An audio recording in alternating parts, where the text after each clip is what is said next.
안녕하십니까. 이번 137회 건축시공기술사 1차 시험에 합격한 허구현입니다. 저는 현재 50대 중반의 나이이고 소위 말하는 건축학과 출신이 아닌 비전공자 출신으로서 건축기사와土木기사 자격증을 보유하고 있으며 이번 시험에 합격을 하게 되었습니다.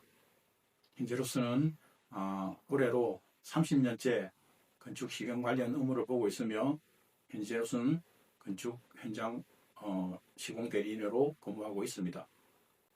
기술사 시험에 도전해 보신 분이나 합격하신 분들은 아시겠지만 시험의 난이도나 또 시험에 합격했을 때의 그 성취감이나 만족감은 상당하리라 생각을 합니다. 그래서 저 역시 저 자신에 대한 칭찬과 또 그 만족감에 대한 기록을 보존하고자 이렇게 촬영을 하게 되었으며 그동안 시험 공부하는 데 있어서 많은 도움을 주신 분들과 우리 아이들에 대한 동기부여 또한 가능하리라 생각하여 이 영상을 촬영하게 되었습니다. 그리고 미흡하지만 저 나름의 공부 방법과 팁을 지금 시험을 준비하시는 분들께 전달해서 조금이나마 도움이 되었으면 하는 생각도 가지고 있습니다.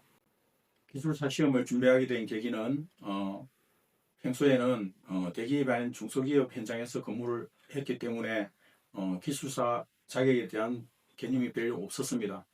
그러던 중 우연찮게 700 이상의 현장에서는 현장 소장으로서는 시공기술사 자격증이 있어야 된다는 말을 듣고 기술사 자격에 대한 관심을 가지게 되었고, 다행히 부산 현장에 근무하면서 가까이 있는 학원을 또 알게 되었고, 그렇게 해서 기술사 자격을 준비하게 되었습니다. 처음 공부를 시작한 날은 올해 4월경이었습니다.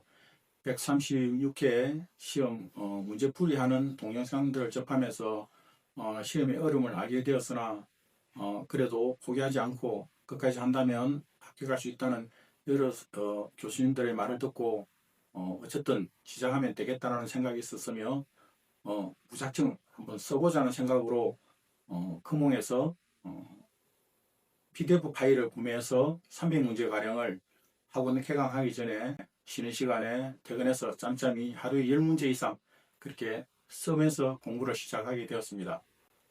학원 수강은 5월 21일 날 용어반을 시장으로 수강을 하게 되었으며, 저는 용어반과 모의고사반을 같이 수강하면서 준비를 하였습니다. 그러다 보니 숙제만 하는 것으로도 시간이 많이 벅찼고 평소에는 별다른 공부를 할 수가 없는 여건이었고, 다만 학원에서 내주는 숙제, 그 다음에 모의고사 시험은 충실하게 임했던 것 같습니다.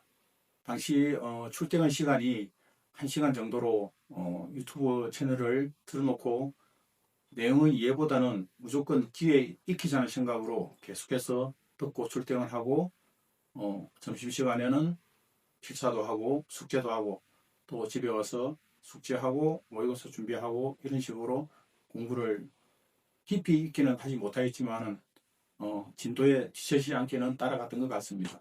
그리고 저는 챗GPT를 활용을 많이 하였습니다. 유료 가입을 해서 문제를 제시하면 챗GPT에서 모범 답안을 만들어 줬는데 사실 숫자적인 면에서는 믿을 만한 신뢰성이 많이 떨어집니다. 다만 챗GPT는 문제의 구성, 예를 들면 문제에서 요구하는 키워드에 대해서 정확하게 맥을 짚어주고 빠짐없이 구성을 해주는 것을 참고로 해서 크게 맥락을 잡았고, 세부적인 수치나 이런 것들은 교재나 다른 또 학원에서 내어주는 유인물을 참고로 해서 서브노트를 작성하였습니다. 많은 분들이 궁금해하시는 점수를 소개해 드리겠습니다. 1교시는 172점, 2교시가 185점, 3교시가 192점, 4교시가 173점, 총점이 722점, 평균 60.16점이었습니다. 최하 점수가 5점이었고 10점으로 환산을 시켰습니다. 최하 5점, 최고 6.6점으로 점수를 받았고 질문과의 완전 다른 답을 쓴 것도 16점, 그리고 틀린 답을 쓴 문제도 15점.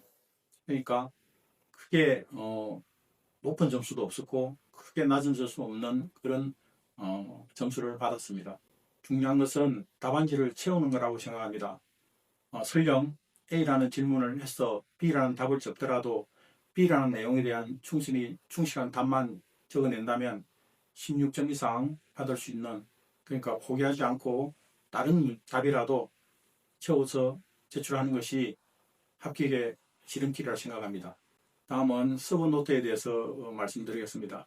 아시는 바와 같이 기술사 시험은 사지선다행이나 오지선다행의 문제가 아니라 직접 손으로 써서 내는 문제이기 때문에 서브노트를 미리 많이 작성을 해서 손에 익혀야지만이 제한된 시간 내에 맞는 양식, 맞는 분량에 의해서 답안이 완성되는 문제입니다. 그래서 서브노트는 반드시 작성하시고 많은 문제를 서브노트를 자기 체화시켜서 그렇게 적어내는 것이 반드시 필요한 시험일 것입니다.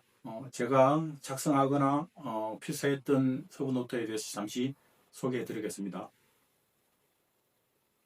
학원 개강 전에 필사했던 영어 문제 300문제, 숙제 위주 영어 서브노트 220문제, 숙제 위주 서술 서브노트 95문제, 시험 후 자체 영어 서브 61문제, 시험 후 자체 서술 서브노트 44문제를 현재 작성을 하였습니다. 그리고 개강 전 PDF 파일 구매, 그 다음에 핵심 용어 265문제 한 권, 그 다음에 학원에서 판매한 용어 서술, 그렇게 서브노트를 구매하여서 제 자체 서브노트 작성하는데 참고로 해서 작성하였습니다. 다음은 볼펜에 대해서 말씀드리겠습니다. 어떤 분은 70자루를 써야 합격한다고 하시는 분이 계셨는데 저는 개인적으로 시간이 좀 짧은 편이었기 때문에 볼펜은 25자루 정도 사용한 것 같습니다. 다음은 저만의 스킬이라는 스킬 1 팁을 소개해 드리겠습니다. 저는 여러 수험생들이 다 각자의 개성이 있지만 저는 자를 이용을 해서 그림을 그리고 표를 만들고 도식화를 시켰습니다.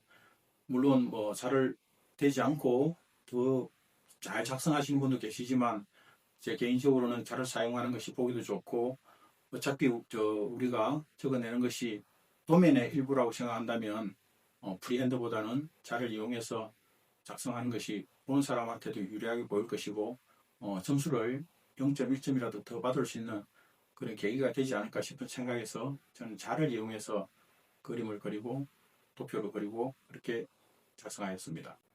다음은 네모칸을 치는 것인데 이것은 저도 사실은 시험에서는 적용을 하지 못했고 지금 시험 끝나고 떨어졌다고 봤을 때 다음 시험을 준비하면서 했던 방법입니다. 이게 이제 공부 깊이가 깊지 않다 보니까 글로만 자꾸 쓰는 그런 경향이 많았었는데 설령 그렇게 된다 하더라도 키워드는 네모칸을 쳐서 채점자들이 그 일일이 답안을 다 읽을 수 없기 때문에 네모칸을 쳐서 그 부분만이라도 눈에 들어오게 해주는 것이 어떤 분들은 채점자에 대한 배려라고 말씀하셨는데 그렇게 하는 것이 훨씬 보기에도 좋았고 유리하지 않을까 그런 생각이 있습니다. 네, 마지막으로 저를 많이 지도해 주신 부산토목건축학원 이맹교 원장님과 문희님께 감사드리고 그리고 저희 식구들 사랑하는 아내와 아이들에게 고마움을 전합니다. 감사합니다.